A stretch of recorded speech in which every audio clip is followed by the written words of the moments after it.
Do you like rock music from the 90s up to today? Well, I got a show for you. It's called Stereo Stars. My name is Nick, and I'm the host of that show. It's on every Friday from noon to 1, right here on WMTS 88.3 Murfreesboro. Chris, how do you feel when you listen to 88.3 WMTS? Well, then I get all excited. I'm like JoJo, the idiot circus boy with a pretty new pet. Sounds like you like that station. I bet you'd be upset if you didn't get to hear it. So how do you feel about those other radio stations? You're not going to amount to jack squat! You heard the man. 88.3 WMTS Murfreesboro is where it's at. It'd be a great idea to listen. For the love of God! What do basketball, choir, drama club, and marching band all have in common? They're all high school activities that offer learning opportunities not necessarily found in the classroom. They take up just a fraction of a typical Tennessee high school's budget, and they go a long way to giving young people the tools they need to thrive. High school activities, they're more than extracurricular. They're extra important, too. This message presented by the Tennessee Secondary School Athletic Association and the Tennessee Interscholastic Athletic Administrators Association. Morty, I need you to turn to a boombox, Morty. I need you to turn to a boombox like now, Morty. What's a boombox, Rick? I don't know what that is.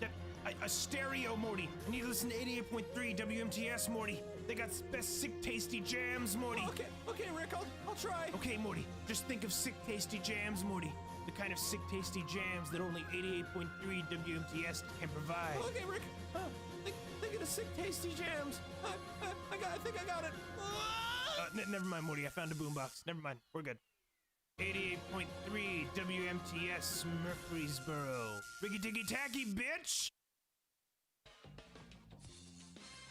WMTS programming is made possible by contributions to our station from listeners like you. Thank you. Hey, this is Greta Van Fleet, and you're listening to 88.3 WMTS Murfreesboro.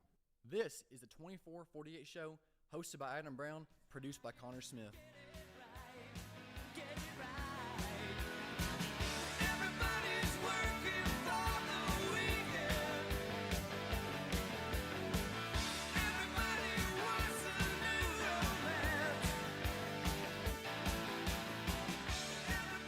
Welcome in to the 24/48 show.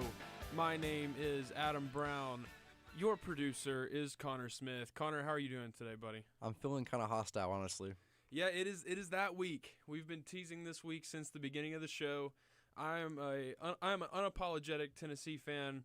Connor is an unapologetic Alabama fan. And it is the third Saturday in October, Hate Week. Roll Tide, baby. And we are here to break it all down for you as we are working for the weekend. Before we get to the third Saturday in October, that will take up probably about the whole second half of the show, maybe a little bit more. Unfortunately, we do have to talk a little bit of Titans. And Connor, the Titans are on bye this week, so we don't have a game to preview. But I want to get into the mindset of the franchise right now, because you're going into the bye in a position that when teams are where you are, you statistically, history shows you statistically don't have what you would consider to be a successful season. And you're in that position in a spot in kind of the history of the franchise, kind of the story of the franchise moving forward, where you're about to have to move on from some guys. You're about to have to reinvent yourself. And I hope that's the way that the Titans are thinking, because if they're not, and we've talked about this for 2 weeks now, if that's not their mindset, they're in a position where they could get trapped. Yeah, I mean, I'm going to agree with you on that one. I mean, I know last week I said that they would be kind of stupid to retool and trade people elsewhere. But after last week's performance, I mean, it's honestly disappointing, because you held the Ravens to under 350 yardage-wise, and you had a chance to win that game, and you sent the guys out there that could win it. I mean, I think at one point it was a one-score game. 2 or 3 times they just couldn't get it done. Yeah, and the main question that I have as far as a plan moving forward is who's in charge? And is that Miss Amy? Is that Rand Carthon? Is that Vrabel? Who is? And obviously Amy is the owner, but who is in? And Carthon is the GM. But who's the leading voice in the conversation of what to do next? Whose voice is rising above the others and taking charge and saying, this is what we have, this is what we're going to do, this is what the next 5 years for us looks like? Because that's what I'm concerned about. I'm not concerned about whether or not they squeak into the playoffs by somehow winning the AFC South over the Colts, who don't have their franchise quarterback anymore because Anthony Richardson has had season-ending surgery, and C.J. Stroud, who's playing really well for the Texans, but they're not a good team overall, and the Jags, who have been struggling, and Trevor Lawrence is hurt now. So I don't really care if you squeak into the playoffs by beating those 3 teams and losing the first round by 45. Yeah. Like, that doesn't do anybody any good, and it sticks you with the 25th overall pick. And then you're really in trouble. So the conversations that need to be happening in the building, like, of course you need to have a plan for the rest of the season because that's where you're at, but the serious conversations need to be happening about the next 5 years and what your path is moving forward. Yeah, I mean, obviously, you need to look forward, trade some guys away. But your question about who's running the show, I mean, I would think that Vrabel has some input, but Ron is ultimately the guy. But the way that Vrabel's been so frustrated with the personnel this year, it seems like he has no option, and the GM, Ron Carthon, is just saying, hey, I'm the guy, let me work. Because in years past, he's been able to have some leeway, and he seemed like he was happy with who's on the field. This year, it just seems like it's complete opposite. I think in the past, Vrabel has seemed frustrated, and that was where part of the conversation on John Robinson came in. It's like, Vrabel's doing the best with what he has. Robinson put him in a bad spot. And they're technically still in that bad spot. It's not like they've had enough time to get over those mistakes that Robinson has made, but a lot of people said over this offseason that Vrabel was going to have more input, and I think he does, but he still seems frustrated by the players that are out there on the field. And if that's the case, if you're frustrated and you don't think you've got the guys, then the trade deadline that's coming up, you have to make that apparent. You have to show, hey, as far as a franchise, you have to show the rest of the league and you have to show your fans, hey, we're selling because we're not happy with what's out there. Not we're going to sit and we're going to try and make things better. Because if Vrabel's frustrated, then he doesn't have the guys. So go get rid of the ones that aren't working and start to build your roster back up, because this isn't a win-now team. So when you're a trade deadline, it's not like, oh, well, they don't like the guys they have so they can go get some new ones. This roster is in such a bad shape that they have to restart. It's not like 2 or 3 holes that if they can plug a vet in there, they'll be right in Super Bowl contention. That's not the situation.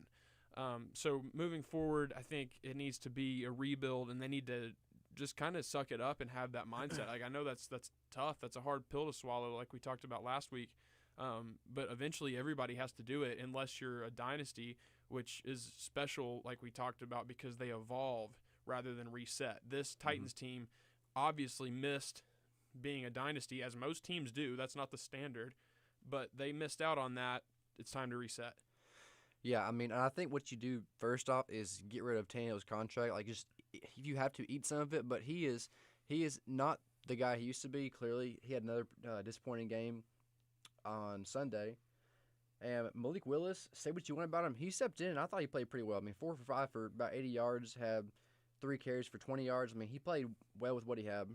He held on to the ball a little too long, which seems to be his issue every time he plays. But that's fixable, though. It is fixable, and you spent a third-round pick and a second-round pick in a really crucial time for the franchise. You spent a second-round pick and a third-round pick on quarterbacks.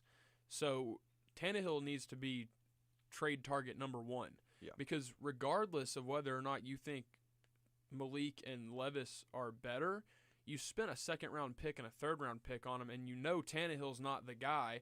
So you can either keep trotting him out there to not be the guy, or you can invest a little bit of time and snaps into the 2 guys that you spent high-value picks on. Even if you don't think they're going to be the guy, you might as well put them out there so that you at least get something out of the picks that you used, and then maybe one of them turns out, but you have to play them to know. Yeah. But the whole thing, going back to the Levis pick, nobody passes on their guy.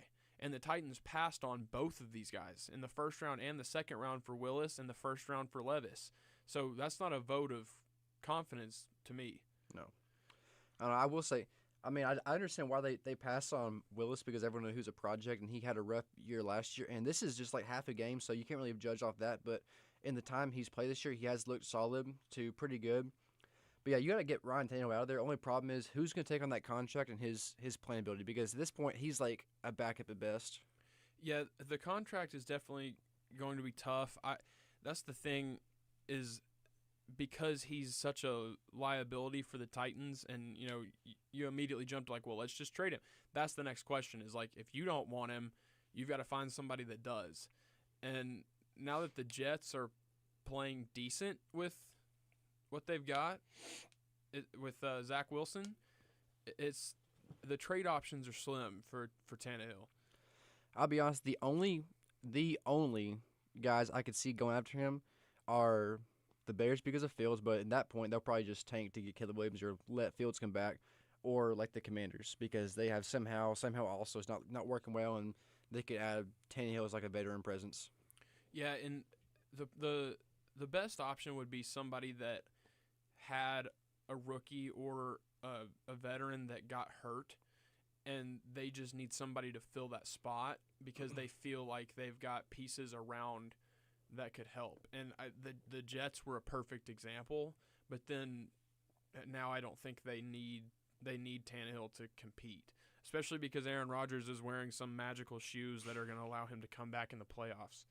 But I think moving forward, the Titans give Malik 2 to 3 games, see what you've got. If you don't like the way it looks, then you put Levis out there and you leave him there for the rest of the season. Even if he goes 0 and however many games are remaining, just see what you have. You just put him out there and you let him keep playing. And it's tough to say that because I'm not sure how fair that is given the Titans' offensive line situation, but you've got to see what you've got, because if it plays out that way and this team is as bad as it's looking like they may be, and you've got a shot at a Michael Penix, at a Bo Nix, at a Drake May, you can't spend another pick on a quarterback unless you know you have to. And the only way you know you have to is if you evaluate Will Levis and Malik Willis in game. So if this team ends up having the draft spot that it looks like they may have, where they've got a shot at one of those top guys, if they don't give these rookies enough playing time for it to be obvious that they're not going to pan out, another quarterback with a high-value draft pick, if that one also doesn't work out, could sink the franchise for years. Yeah, I mean, going back on that, what if Willis and Levis play play both well, do you trade one and go get another high-profile quarterback? Do you make one the franchise quarterback? What do you do in that situation? If one plays well and he looks like he's, I'm saying like both are playing solid at the same time. I think if they're both playing solid, that's all the better because they're going to push each other. But if they're both playing well and one looks like a starter and one looks like a good backup, then you keep both of them. But if one is if they're both playing at like starter caliber, which I'm not really even sure how in that situation you would know that, because if one is playing like a starter, you're just going to leave him in. Like the reason that the Patriots knew that Garoppolo was a starting caliber quarterback that could be a trade piece for them was Tom Brady was suspended. And we don't really have a situation like that where we have our guy and this guy's filling in and, oh, he looks really good. We could get some draft picks for him. We've just got two guys, and we got to know who's going to be there. So it wouldn't if one of them ends up playing really well, it wouldn't surprise me if the other guy just ends up being the Titans' backup quarterback. But to be honest with you, I'm not expecting much from either of them. And at the end of the day, I think a really high draft pick for the Titans would be beneficial, and I think getting rid of one or both of them would be the best thing if it continues to look like this. And I'm not saying that can't change, and I'm not the biggest Will Levis fan in the world, but I'm not saying he can't improve either. I mean, he has all the, non-statistical things that everybody loved about him in the draft process. He's big, he can throw, he's got an arm, but it's just like he's got to show up. And we've seen a lot of Malik, but he still hasn't shown up. And so if neither of them do, which is kind of what I'm expecting, whichever one plays better, keep him as the backup, use a high draft pick on a Michael Penix preferably, because I don't think the Titans will have the number 1 overall. So find a way to get Penix, roll with him, make him your starter. You have to solidify the O-line to give him a fair shot at, developing, and then keep Willis or Levis as the backup, and then trade the other one. And then so in 2 years we would have gone from Tannehill, Malik Willis, and Woodside to Tannehill, Malik Willis, and Will Levis to rookie Willis/Levis and no Tannehill, which that little window of 3 years shows you a lot of what's wrong with this roster at this point. Yeah. So we talked about the trade deadline and how the Titans need to reset. When we come back from the break, we will tell you who we think the Titans will be shopping at the deadline and where those people could end up. Will the Titans still have Derrick Henry after the trade deadline? We'll let you know right after the break.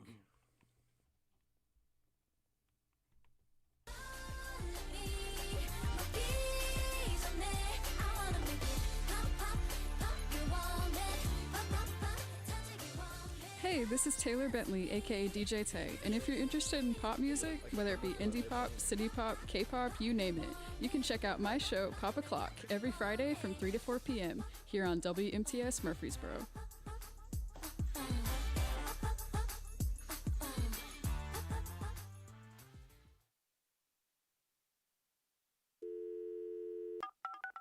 If you ever want to make a song request, call us at 615-898-5051. That number again is 615-898-5051.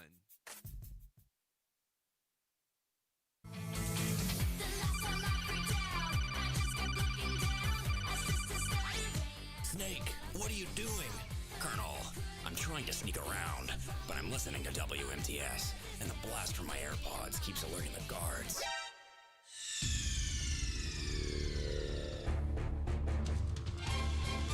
You're listening to 88.3 WMTS Murfreesboro.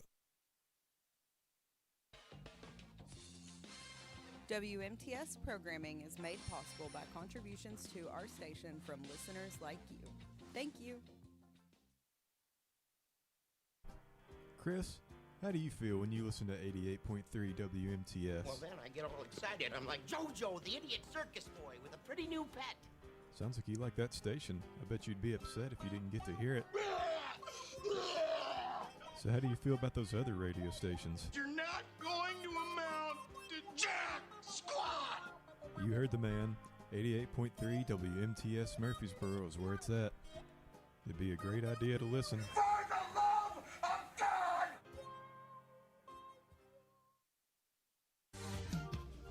Who's that Pokemon? Do you like listening to music? Rock? Pop? Jazz? Well, we don't. But we play something anyway. Here on Gerald Presents. Every Tuesdays from 3 to 4. So, if you like the sound of listening to something, you can find us here at WMTS 88.3 Murfreesboro. It's Gerald! Let's ride. Let's ride. Looking for something to keep your Wednesday afternoon occupied?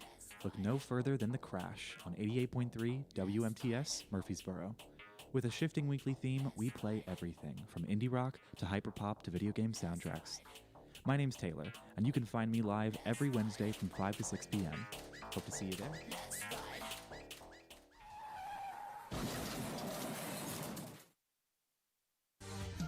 Who's that Pokemon? Do you like listening to music? Rock? Pop?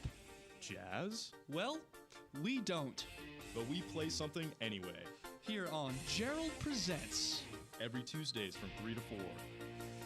So, if you like the sound of listening to something, you can find us here at WMTS 88.3 Murfreesboro. It's Gerald! Hey, this is Greta Van Fleet, and you're listening to 88.3 WMTS Murfreesboro. This is the 24/48 show, hosted by Adam Brown, produced by Connor Smith.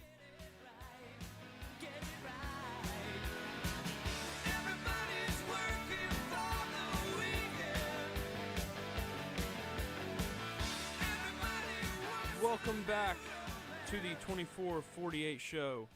I'm your host, Adam Brown. Your producer is Connor Smith, and we are back to discuss the Titans and the trade deadline. Connor, the Titans, obviously, you and me both think that they're at a point where they need to be sellers and not buyers at this deadline. So who do you have the Titans selling here over the next few weeks? Yeah, I mean, if you can, Ryan Tannehill, that would take a lot of work, but three guys I'm really looking at are D-Hop, Kevin Byard, and Derrick Henry. Sad to say because Derrick Henry and Kevin Byard they're just Titans. But I mean, those are probably the three best value guys you can get. Maybe a first for Derrick Henry and like some second or third rounders for Kevin and D-Hop, just most value for your buck. I don't know that. So Derrick, obviously Derrick and Tannehill are going to get the most attention when it comes to talking about this and discussing it, because especially with Derrick, like that's kind of a soul crusher if you've been a Titans fan for a while. But unfortunately, it probably would make sense for the franchise at this point. But the one that you mentioned that I don't think enough people are talking about is D-Hop, because D-Hop signed a really team-friendly contract, and he's still got a year left on it. So whoever traded for him, it wouldn't just be a rental for the rest of the season. You would have him next year too. And obviously for this Titans team, if they sell like we're hoping they're going to sell at the deadline, having D-Hop next year doesn't help you. No. Because you would just have a really great receiver out there as you go 5 and 12 or whatever. Yeah, that's right, 5 and 12. It's like that meme where it's like the Bugatti like at the trailer park. Yes. There'd be no reason to have him out. Like, it would be nice for like if the Titans do go with that rookie quarterback draft pick that I was talking about, or if they do throw Levis or Willis out there as the day one starter. It'd be nice for them to have him as a go-to, but you've got Traylon Burks for that, and I don't think either of us think that Traylon needs to be traded. So, having him on one more year on his deal isn't as valuable as the picks that you could get for him and then have a rookie on a rookie contract. So I think D-Hop is probably the biggest trade asset this team has other than Derrick. Except for Derrick probably will be Derrick will be sent to a contender that needs a solid piece in the backfield to kind of push them over the edge. And I think like the Bills would be a really good spot for him. Yep. He's going to want to go somewhere where he can ring chase towards the back end of his career. I think the Bills would make sense. Although I don't think this would happen, I think the Eagles would make sense. It would. I mean, they already have D Swift, so. Yeah, but that'd be a really good change-up if you had Derrick Henry and DeAndre Swift. But they're not going to invest the capital in that. They probably feel that they can get there without Derrick. So there wouldn't be really a reason to do that. I'd say one that really stands out to me is the Rams. They have those studs at receiver, Nakawa, however you say his name, and Cup, and then Stafford. They just lost basically all their running backs outside of Zach Evans. If you go in there, you can say, hey, you guys need a running back. You got a good team around you. You're pushing for the playoffs. Get Derrick Henry. Give us a first-round pick. That's all we want. They probably give in if they even have first-round picks. I don't know. that's the question. Is does LA have any first-round picks left? I think it's like next year. Yeah, we'd get a. I don't think they would give a first-round pick for Derrick, but you could at least get second. If they did, you wouldn't be able to cash in on that for another 3 years when the Rams' first-round picks actually restock. But I think Derrick is probably worth like a second, and I think that's if the Titans get a good deal on him. I could see maybe like. I don't think the Titans are going to be looking for any kind of reimbursement on like the player end. If they're smart, it should just be draft capital. So I would think maybe like a second and a third for Derrick. If there's a team that has an extra second or an extra third, that would be willing to do that because they would still have that other pick as insurance. But yeah, it would be a contending team. I don't know where the I saw somebody tweet the Saints as a landing spot, and I don't see that. They've got Kamara and Kendra Miller, and then Williams. So yeah, the Bills and the Rams are kind of the two that make the most sense to me. Also the Vikings, in my opinion. Yeah. The problem with that though is they didn't want to pay Cook, so why would they take on Henry's contract? That's and true. So that one I don't really think the Eagles make sense to me, but I don't think they – honestly, I think they're one of the few teams in the league that could be like, we don't really need him. Like they're fine where they're at. Like they're in a tough division because of the Cowboys, but like they don't really need that help. They can get there without Derrick. Yeah. I'd say, to go back with Kevin Byard and the Eagles, I can see the Eagles go after him because they need some secondary help. They lost Gardner Johnson last year. Yeah, I can see them, Chiefs, Niners, Lions, because all those teams are contenders that need secondary help. And I think you send Kevin Byard to a contender because he's giving you his all as a Titan. Like let him go out on a good team. I think you I think with D-Hop, you that's 100% you trade D-Hop because you can get picks back, and it doesn't really make sense for you to have him on a 1-year deal. Byard, I think you give him the option of a pretty big contract restructure, or you trade him because Byard it would make sense to keep if you can. True. But I think only if the contract situation makes sense for you as a franchise. And right now, I don't know that it does, considering what you could potentially get back for him. Mm-hmm. And then you've got Hooker right behind him to kind of still be that that steady piece in the secondary. So the thing that's intriguing to me, and we hit on this earlier, is where Tannehill could even go, because you don't want to cut him, you don't want to keep him. So trading him is the best option, but who's going to take him? I think you could do something where you send him to maybe even like the Colts or someone who needs a quarterback and say, listen, we'll eat like this percentage of his contract. If you take him, all I want is like a 5th round, 6th round draft pick because he's not really worth much. That's what I was going to say, though, is the problem for the Titans is the quarterback needy teams right now consist of the Colts, and that's about it. And you're not going to send Ryan Tannehill to the Colts. No, I mean, I could see him going like to the Commanders because they have quite a bit of cap space. You could say we'll eat up $10 million of his contract a year, and you can have a quarterback that can either start or back up somehow, or like even a little bit of both. If they feel that they're a veteran presence at quarterback away from being able to challenge Dallas and Philly, I think they are. Then that would make sense. But do they feel that way is the question. I think they do have a pretty talented roster. They've got a good defense, so maybe a veteran presence is what they need. But the problem is, since that Bengals game, Tannehill has and it's a two-way street. This is the reason we're trading him. If this didn't happen, we probably wouldn't be trading him. But since that Bengals game in the playoffs, his value has shot straight down, and he's shown that A, he has an ankle problem now. He's injured the same ankle 2 years in a row. And B, his quality of play has decreased pretty significantly. So anything you were going to be able to get from him had he continued to play well, you're not getting that anymore. So what would the Commanders be willing to give up? I'm not sure. I think Derek is probably a combination of like a second and a late pick, or like a third and another middle round pick. I think you at least get 2 for him. Maybe just a second, or maybe a second and a sixth, something like that. I think you get a second and a fourth, or second and third for Derek. I think a second and a fifth, something along those lines makes sense. I don't think with any of these guys you're reaching into first round pick territory. But imagine the combination of, high mid round picks that you get by getting rid of Byer, D-Hop, Henry. Yep. That gives you a package where you could potentially trade up, package a couple of those back together, send those along, and then you trade up and get probably not Caleb Williams, but maybe Michael Penix, maybe Drake May. Yeah, I don't know. But those 3 guys, you really trade. You can get some good stuff for them, but Tannehill, I think you can almost pay someone to take Tannehill. You just get him off the roster. I don't know if it's not like a toxic player situation. It's just the money. It's not just good. The money does not make sense at this point, especially with the return that you're getting.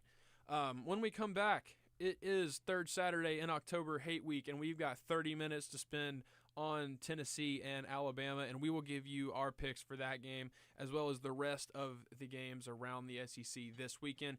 We will be right back. Don't go anywhere. College football coming up next.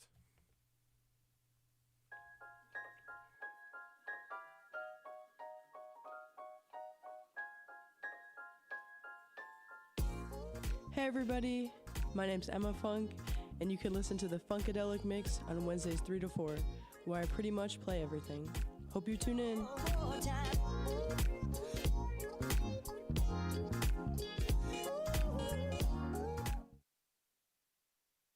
Howdy folks, my name is Caitlin Butts, and you're listening to WMTS 88.3 in Murfreesboro.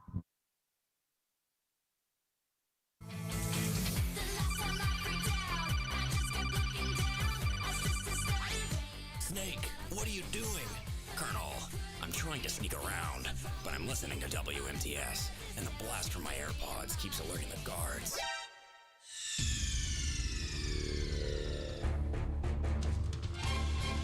You're listening to 88.3 WMTS Murfreesboro. Let's ride. Let's ride. Looking for something to keep your Wednesday afternoon occupied? Look no further than The Crash on 88.3 WMTS Murfreesboro. With a shifting weekly theme, we play everything from indie rock to hyperpop to video game soundtracks. My name's Taylor, and you can find me live every Wednesday from 5 to 6 p.m. Hope to see you there.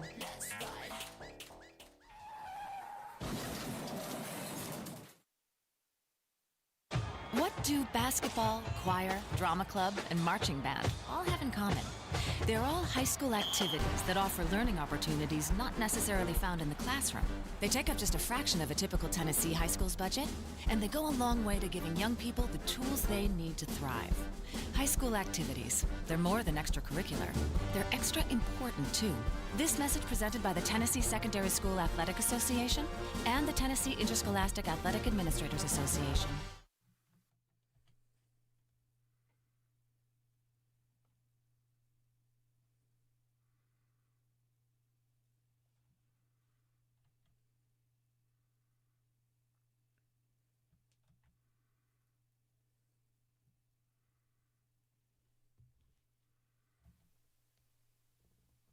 What do basketball, choir, drama club, and marching band all have in common? They're all high school activities that offer learning opportunities not necessarily found in the classroom. They take up just a fraction of a typical Tennessee high school's budget, and This is Greta Van Fleet, and you're listening to 88.3 WMTS Murfreesboro. This is the 24/48 show, hosted by Adam Brown, produced by Connor Smith.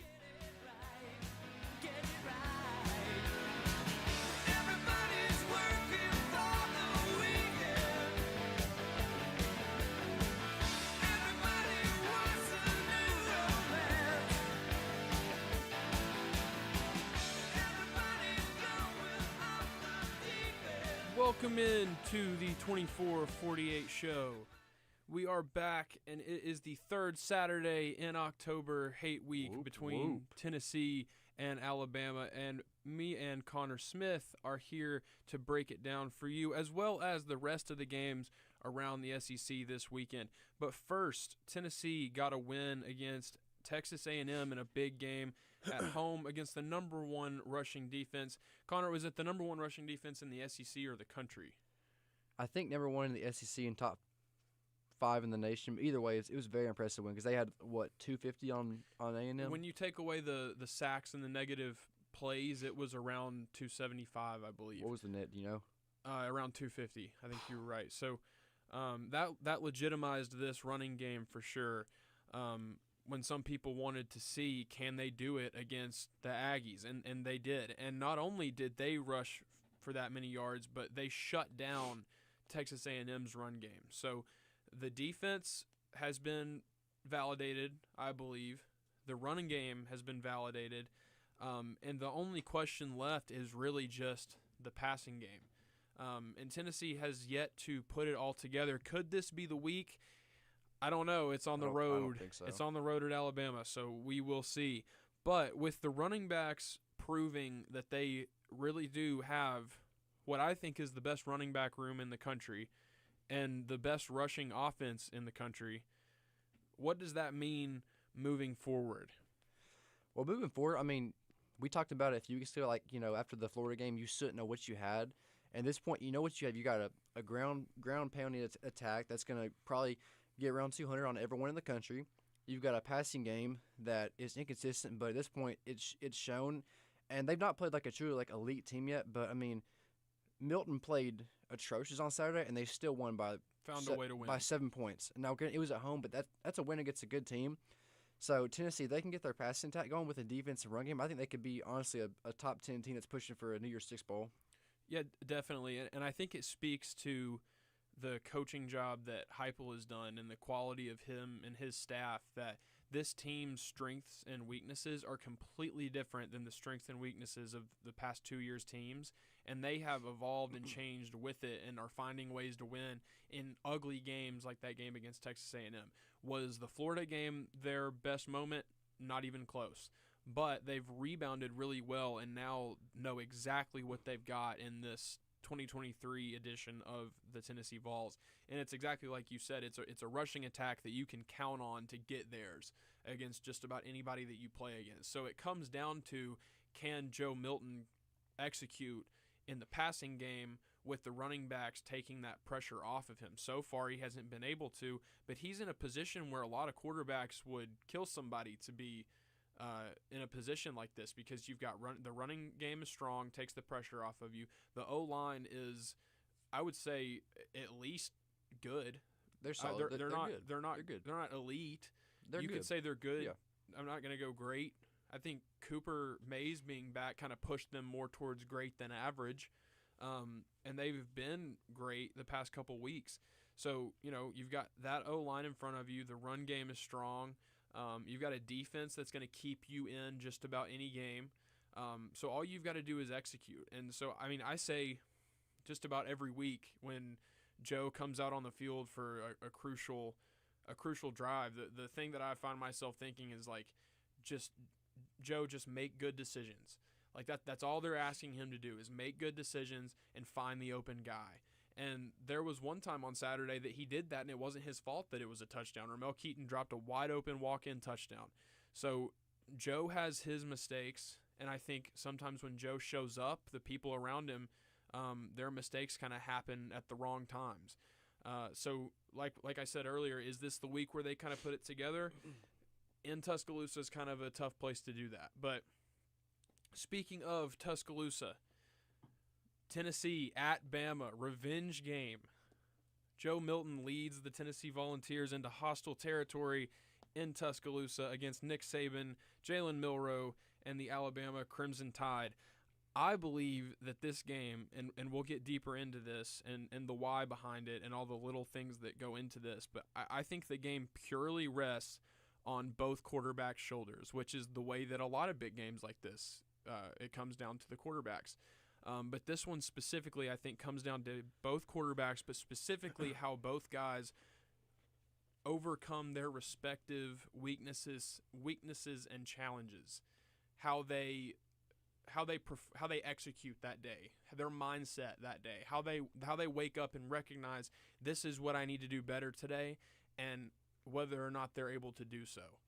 Yeah, I mean, both guys, as you said, have had their trials and tribulations. I mean, but I would say Milroe has the edge on this one, and I think Milton's probably the X factor for Tennessee. But as far as Bama go, I'm going to say the offensive line's probably the X factor because this is a little different. We saw Milroe whenever they sell it on the run and make Milroe throw the ball. He threw for 300 plus on A&M. So I mean, I think Tennessee thinks they can stop the run. They'll kind of just sell it on the pass rush, try to get Milroe uncomfortable. But also, if you do that and Bama starts popping off, some runs for 4, 5, 6 yards, then you have to start worrying about both. At that point, can the offensive line hold up against their pass rush and for run blocking? So Milroe, we talked about this earlier. His hurdle that he has to overcome this weekend for Bama to be successful and to win this game is consistency. Yes. So for me, for Joe, I think it's purely mental. I don't think, and I don't want that to sound. Joe is not an unintelligent person. If you listen to Joe talk, he seems like a super nice, smart guy, really intelligent. But when I say mental, I think he gets too amped up. I think Joe gets excited to go out there and play with his guys. And I think before the game, you can see he's out there having a good time. Like, he's ready to go. And I think he maybe gets a little bit too over the top, a little bit too ready to go, and that results in some mental mistakes. So most of the time I would tell you for a big SEC football game, you want your guys like chomping at the bit. But with Joe, I think maybe a little bit of like specific, focused, repetitive going over like, this is what I need to do in this moment this weekend, and being very, very, very focused on the task at hand, his job, and how to execute it at a high level. Yeah, I mean, I think, like you said, you want your guy being ready to go, but also, I mean, Malachi Moore talked about yesterday at the Bama press conference, and, this kind of game, it's going to be a heavyweight fight. You can't get too high and too low. I mean, it's good for Milton to get amped up on it, but he's got to, compose himself and not get, too in the moment. So we said that Joe's challenge is mental, and not an unintelligent kind of way, but a mental mistakes kind of way. Like, do your job, do it well, do it at a high level. Don't try to do too much, and maybe don't have those lapses. Don't have the lapses like when he ran out of bounds against Texas A&M instead of lowering his shoulder and picking up an easy first down, which caused them to miss out on points. So don't have the lapses, do your job, do it at a high level, and do it with consistency. And you said consistency was Milroe's hurdle this weekend. Yes. So how does that play into this game? What does Milroe need to do, and how does he become more consistent on Saturday? I mean, just really trusting his reads, trusting in his offense, because last week against Arkansas, going into halftime, he was 7 for 10 for 215 and 2 touchdowns, no picks. And then in the locker room, it's like he took that and like threw it like out the window, and was, I think, 4 for 13 for 45 yards. That second half, he's got to just sit in there and do his job and remember, what he's doing. He also needs to start running the ball more, which he's not running the ball like at all the last probably 2 games or so. Everyone believes that he is partially injured, even though like Bama shut that down before the A&M game. But I'm starting to believe it myself because he's not running the ball as effectively, which I think that could really hurt us because Tennessee has a really good pass rush.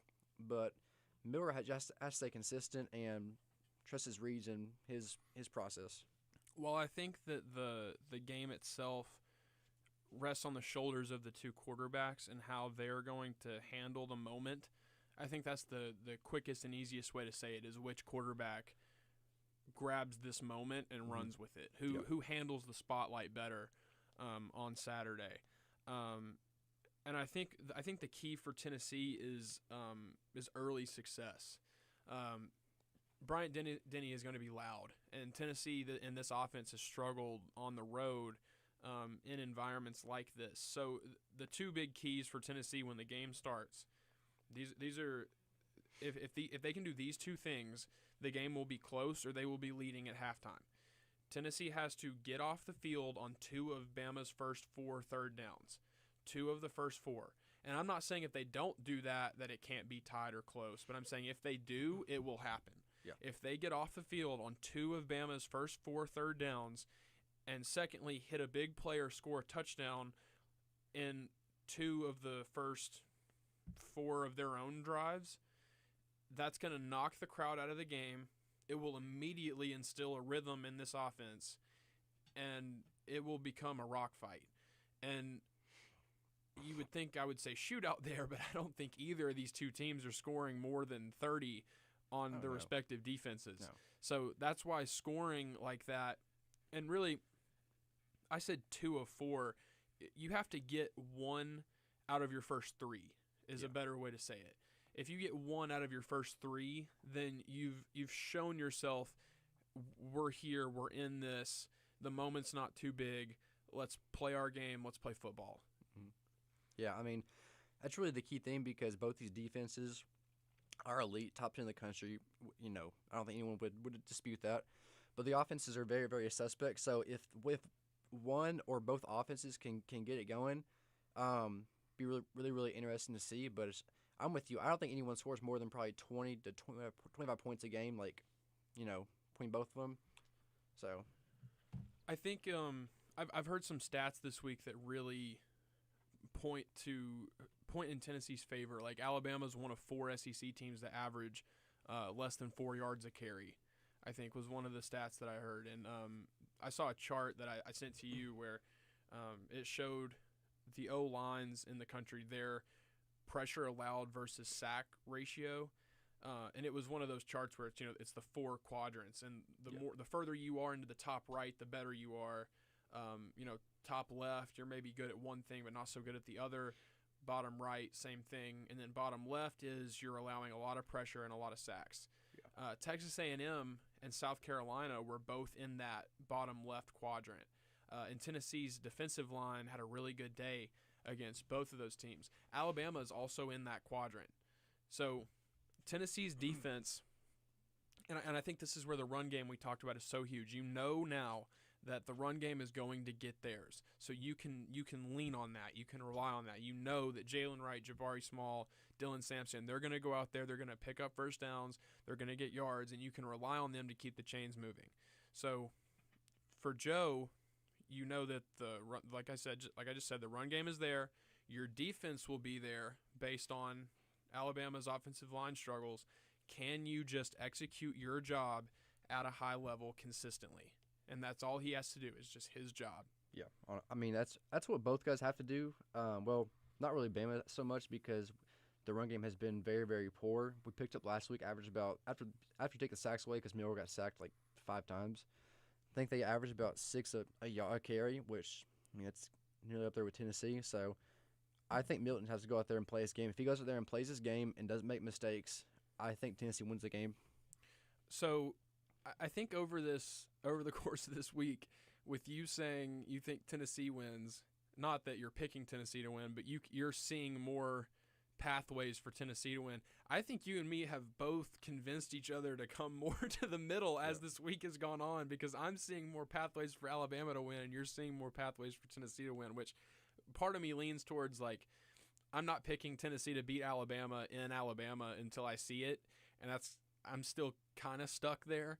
But the more stats like what I just broke down with the O-line and the run game, the more this points to Tennessee having a legitimate shot in this game.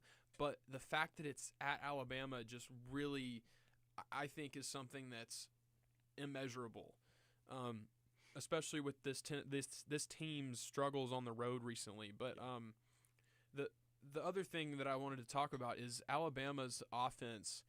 And how you and me have talked about this. They give up that pressure, so their offense looks like a run up the middle, a sack for like a loss of 10, and you think you've got them, and then they hit a 70-yard bomb over your head for a touchdown. So I want to see what you think about this.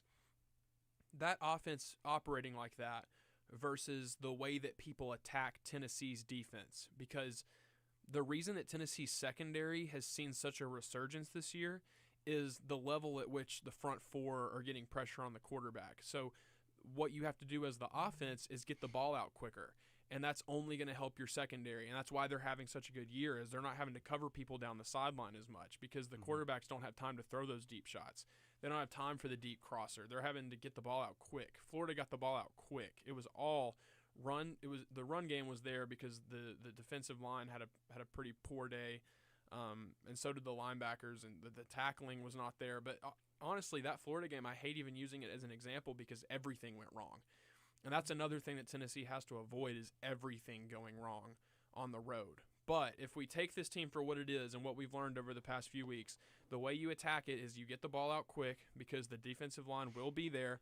And with Alabama's O-line, the defensive line will be there. So if Alabama's recipe for success is big plays and deep shots down the field, how are they going to be able to do that with the defensive line getting that much pressure on the quarterback if the way that you attack this offense is quick passes?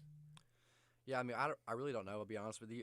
We did it really, really well against. I'm just slowly moving you into a Tennessee pick. That's all.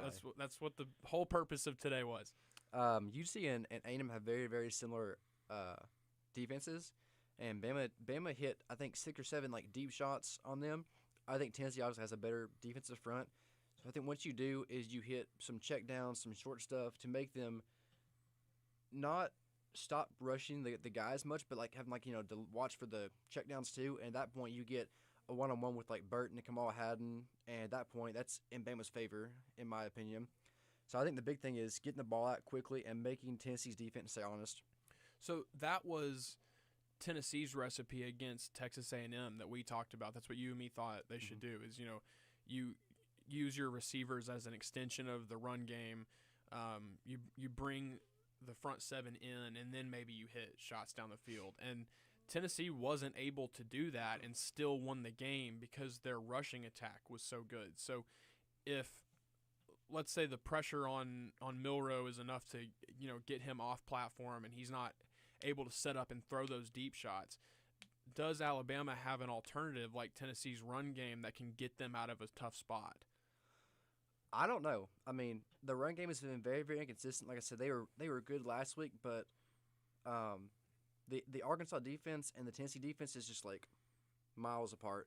So if you get in that spot, I mean, I think there's a point where Milroe, he can make some deep shots. It's not near as consistent, but if they get Milroe on his off game, I'm really nervous at that point, honestly. And I think all this stuff we're talking about is why everybody expects this to be such a low-scoring game. And, I joked that I was trying to push you into a Tennessee pick. I don't think any of this stuff, guarantees a Tennessee win. I think it guarantees a low-scoring game. I think this will be an absolute rock fight, and that's why if you want to say 3 keys, the first key is Milton, the second key is Milroe, the third key, and this is for both teams. Trenches. For me, it's special teams. Really? It's field position. Because if you turn the ball over, inside your own 45, all of a sudden this low-scoring game, they've almost got a free 3 points right there if they pick up a first down. Yeah. So you want to make the other team, both teams, want to make the other team drive the full length of the field. Both teams need good punts, good punt coverage, good kick coverage, and no special teams lapses, especially on Alabama's end, because if you lapse for a second, D. Williams will make you pay. And I think that's another advantage that Tennessee has in this game, is their special teams is rated really highly in national statistics. I'm not familiar with Bama's, but knowing the way that they build their roster, I'm sure they're up there as well. They do have an All-American. He was second-team All-American last year at returner, Cooley McKinstry.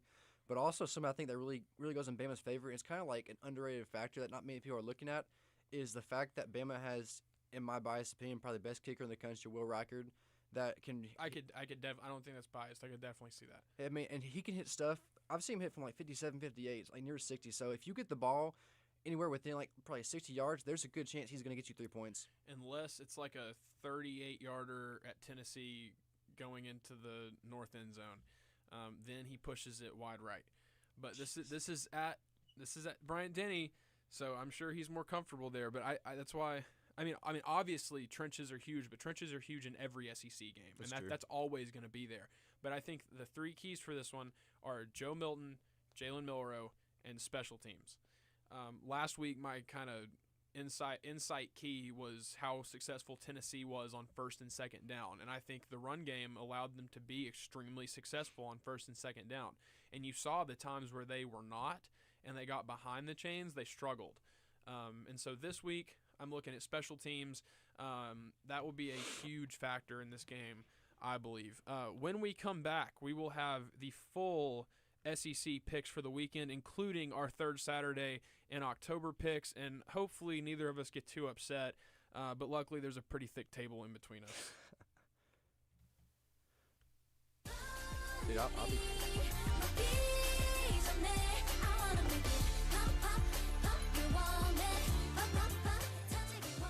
Hey, this is Taylor Bentley, aka DJ Tay, and if you're interested in pop music, whether it be indie pop, city pop, K-pop, you name it, you can check out my show, Pop O'Clock, every Friday from 3 to 4 p.m. here on WMTS Murfreesboro.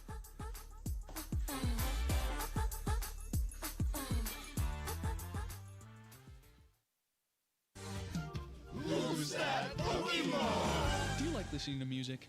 Rock? Pop? Jazz? Well, we don't.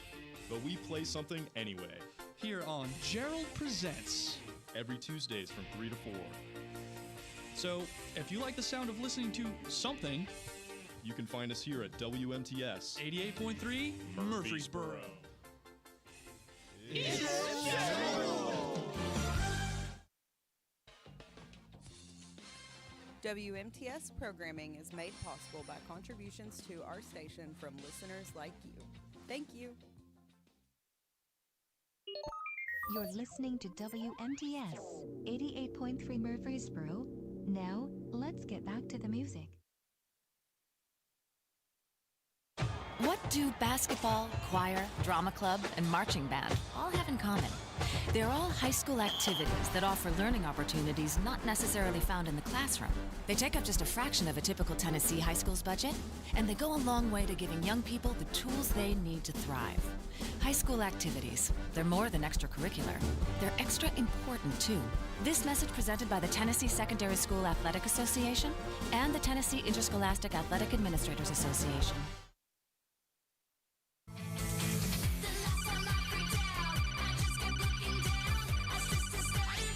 Snake, what are you doing? Colonel, I'm trying to sneak around, but I'm listening to WMTS, and the blast from my AirPods keeps alerting the guards.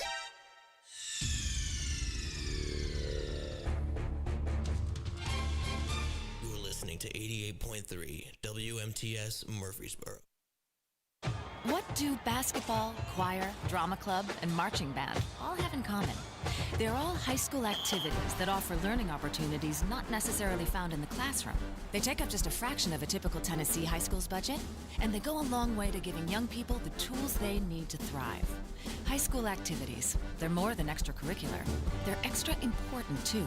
This message presented by the Tennessee Secondary School Athletic Association and the Tennessee Interscholastic Athletic Administrators Association. Welcome back to the 2448 show. I am your host, Adam Brown. Your producer is Connor Smith. And as we wrap up today, we've got our picks for around the SEC this weekend. The Titans are on bye, so we do not have a Titans pick for you this weekend. But as far as the SEC goes, it is third Saturday in October, Hate Week. We are leaving that pick for last. So we are starting with Mississippi State going to Arkansas. Arkansas is a 6.5 point favorite. Yeah, I mean, I think Arkansas is a very dangerous team. They're at home, but they've really showed that they can compete with pretty much anyone in the SEC, and Mississippi State is mid. If Arkansas can put it together, can stay consistent, they'll win by 10, 14 points. I think they cover. Arkansas, I've been saying for weeks, Arkansas is going to sneak up on somebody, and obviously this isn't that game because they're favored, but I think they're favored for a reason, and I've got Arkansas big in this one. Arkansas, I'm maintaining that they will beat someone soon that they're not supposed to. They've got Auburn coming up, they've got Florida coming up, they've got Missouri coming up, and in one of those games they will be an underdog and they will win outright. They had a lot of games this season where they were very close to pulling an upset and just couldn't do it at the end. I think they're a more talented team than their roster says at 2-5, and that's why they're favored by over a touchdown, or right at a touchdown over a team that has a better record than them, Mississippi State. So give me the Hogs. And in the next game, we've got South Carolina going to Missouri. Missouri is 6-1, South Carolina is 2-4, and Missouri is a 7.5-point favorite. Yeah, SC is one of those teams kind of like Arkansas where, I mean, they don't look good, but at points they can sneak up and get you. So it's really interesting. I'm taking Missouri to win, but I think SC will cover the 7.5-point spread. Yeah, Missouri and Kentucky both, I feel like, their records are a product of an easy first half schedule. Yeah. And their game was hyped up as a big game, and I'm not saying it wasn't. It was two. What were they at the time? 5-0 teams. Mm-hmm. So I mean, 5-0 is 5-0, but I think it just kind of worked out where both of their schedules were easy enough to where they both had an easy path that collided with each other, and Missouri just happened to come out on top. And then I mean, Kentucky beat Florida, so it's not like I don't think either team is bad. I just don't think either team is that good. Is as good as their record says they are. Mm-hmm. Whereas I think Arkansas is a lot better than their record says they are. I would take Arkansas over Kentucky and Missouri right now. Yes. So I think South Carolina definitely. I think South Carolina covers. I don't know if they win on the road. If this game was at South Carolina with sandstorm and all that stuff going on, I think South Carolina wins for sure. Yeah. But on the road, I'm not entirely sure. I wouldn't be surprised at all if South Carolina pulls it out. But their O-line really just is a liability. So because of that, I'm going with Missouri, especially because Brady Cook, that's Missouri's quarterback, right? I couldn't remember his first name. Yeah. Brady Cook is playing very, very well, and I think that continues. And honestly, if you're him, I think on the first pass attempt, you maybe just accidentally hit Shane Beamer in the foot. Because he decided to kick something in their loss to Florida and broke his foot. So maybe just accidentally sail one and just landed on his foot. Yes, but I've got Missouri in that one at home. Next one we have Ole Miss at Auburn. Honestly, that's interesting as well because Auburn, challenging place to play. Ole Miss clearly the better team, better roster. I think they'll be challenged, but I'm on the Lane train this year offensively. I think they win like 45-31. Yeah, I've got Ole Miss in that one too. Sorry, Auburn fans. I think Auburn's a better team than 3-3, which is why I think Ole Miss, which is the number 13 team in the country, is only favored by 6.5 on the road, which I think that's fair. So I'll go with Ole Miss as well. I agree with Vegas at that 6.5 line. And lastly, we have Army going to LSU. It's Army at LSU. So LSU's going to cover the I'm going spread with the Tigers. It's a 32-point spread, but they do have Daniels, so I kind of agree with you on that one. Yeah. Last, here we go, and certainly not least, this could end the show forever, depending on how this next 30 seconds goes. We've got Tennessee traveling to Alabama for the third Saturday in October. Revenge game for the Tide, and a huge game for Tennessee as far as the race for the East goes, because they are very, very much in it with a win this week in Tuscaloosa. Yeah, I mean, this is a really interesting game. You and me talked about over the break. I mean, there's a recipe for someone to get blown out and someone to just go out there and dominate. I mean, the room for error is microscopic. If Bama puts together a 60-minute complete game, the fact that it's in T-Town, if it was in Knoxville, I'd say something different. The fact that it's in T-Town, if they put together a full game, I think they win by 10 to 14 points, maybe 17. But they've not done that all year. They've been very, very inconsistent. So I have UT covering the spread, but I have indeed Roll Tide. That's so disrespectful. And honestly, I saw it coming because you've been messing with your phone for like 30 seconds over there, like pausing for like 5 seconds, kind of like that between the stuff you were saying because you were too busy typing in whatever stupid elephant noise that was. And I was gonna be nice. And I was gonna pick Alabama. I was gonna say like 28-24 That's what I have. Alabama. That's what I have.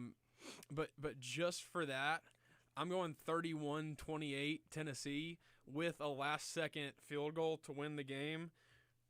Roll Vols, baby. No shot. No shot.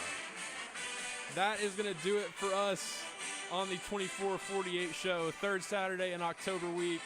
We will be back next week with all of the reaction from the big game this weekend. Whoever loses has to post a picture of them in the other team's gear. So you will see us before Monday if you check our socials, but be sure to be here on Monday as we react to the biggest game of the weekend, the third Saturday in October. We will see you Monday night. This is the 24-48 show on WMTS Murfreesboro. I am Adam Brown. My producer is Connor Smith. See y'all next week. God bless.